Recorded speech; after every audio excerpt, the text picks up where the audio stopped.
Resiko penularan COVID-19 terhadap pasien gagal ginjal kronik yang hemodialisis.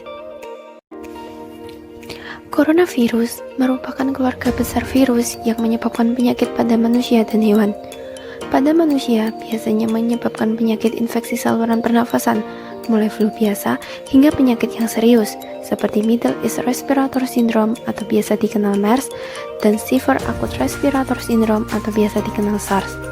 Coronavirus jenis baru yang ditemukan pada manusia sejak kejadian luar biasa muncul di Wuhan, China pada Desember 2019 lalu, kemudian diberi nama Severe Acute Respiratory Syndrome Coronavirus 2 atau SARS-CoV-2 dan menyebabkan penyakit coronavirus disease 2019 atau COVID-19.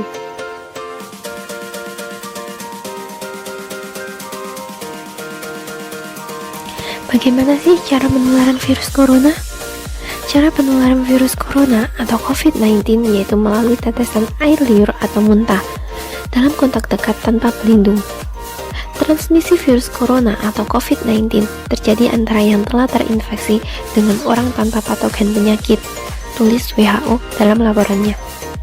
Penyebaran virus COVID lewat dudukan toilet, pegangan pintu kamar mandi, dan wastafel terjadi pada beberapa pasien. Namun, penyebaran COVID-19 dengan facial setting hingga kini bukan menjadi upaya transmisi utama. Kelompok resiko pasien gagal ginjal kronik hemodialisis. Selain beresiko terinfeksi, pasien gagal ginjal yang terpapar COVID-19 juga memiliki resiko kematian yang lebih tinggi. Untuk itu, pasien ginjal perlu mendapatkan penanganan lebih, yaitu cuci darah atau mendapatkan donor ginjal. Belum lagi adanya resiko kesehatan lain yang mengintai, yaitu masalah jantung. Karena jantung dan ginjal memiliki kaitan satu sama lain. Makin turun fungsi ginjalnya, kejadian penyakit jantung makin tinggi. Juga gagal jantung, fungsi pompanya terganggu, aliran darah ke ginjal akan terganggu, sehingga ginjalnya juga akan terganggu. Bahaya COVID, happy hypoxia. Apa itu happy hypoxia? Happy hypoxia adalah istilah medis baru yang ditemukan karena COVID-19. Happy hypoxia adalah kondisi ketika kadar oksigen di dalam darah turun. Jadi, ada seorang pasien COVID, kadar oksigennya di dalam darah turun. Pasien sudah dinyatakan positif COVID-19 tanpa gejala. Kondisinya masih terlihat baik, masih bisa berbicara, masih bisa memegang handphone saat itu pada kondisinya yang seperti itu. Masih bisa berkomunikasi tapi tidak disadari kadar oksigennya terus turun di bawah 50%. Bahkan banyak pasien dengan happy hypoxia masih bisa bicara lancar, masih bisa berjalan. Jadi badan seolah-olah sudah beradaptasi dengan jumlah oksigen yang turun, tapi kemudian organ-organ vital sudah menurun fungsinya. Tidak ada sesak nafas yang dialami oleh mereka yang mengalami happy hypoxia. Tapi organ-organ vital sudah kekurangan oksigen. Tidak hanya paru-paru, tapi juga jantung, ginjal, hingga otak. Dan dampak terburuknya terjadi perburukan terhadap organ-organ vital itu karena sudah bekerja dengan berat dengan oksigen yang terus menurun. Dampak terburuknya adalah kematian. Alasan mengapa memakai masker?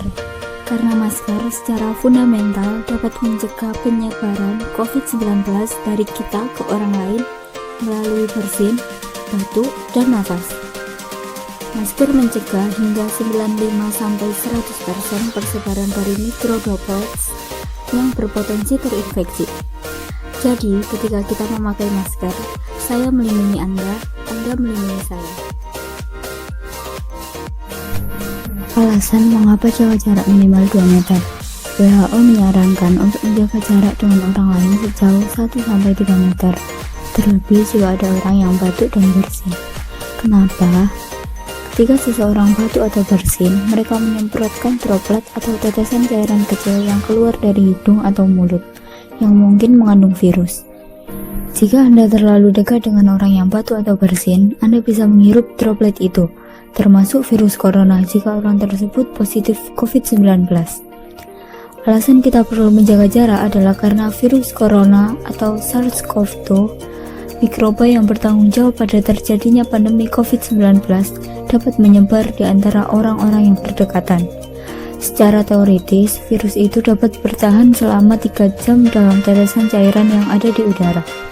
Dapat ditularkan melalui permukaan yang terkontaminasi dan mudah menyebar melalui droplet, batuk, dan bersin. Berapa lama COVID-19 bertahan dalam ruangan tertutup? Virus mampu bertahan selama 8 jam untuk bertransmisi di ruangan tertutup. Protokol kesehatan dalam mencegah COVID-19: selalu memakai masker saat keluar rumah, selalu memakai masker saat akan ke rumah sakit, selalu memakai masker selama di rumah sakit atau selama cuci darah, memakai masker saat bertemu dengan orang meski di dalam rumah, menyediakan tempat cuci tangan dengan sabun dan air mengalir.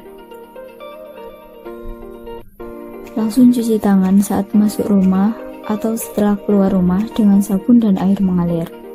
Cuci tangan dengan sabun dan air mengalir setelah keluar rumah atau setelah menyentuh benda.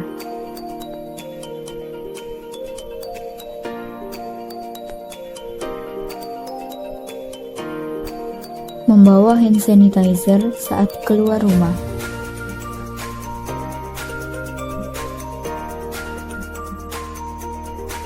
Tidak berkumpul dengan banyak orang selama corona.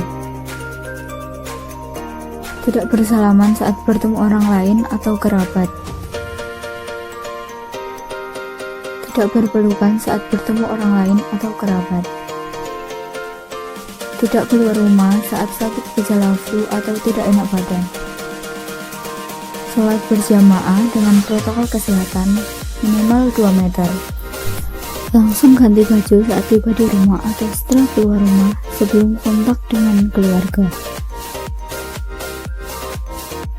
Menghindari naik bus atau transportasi umum saat bepergian.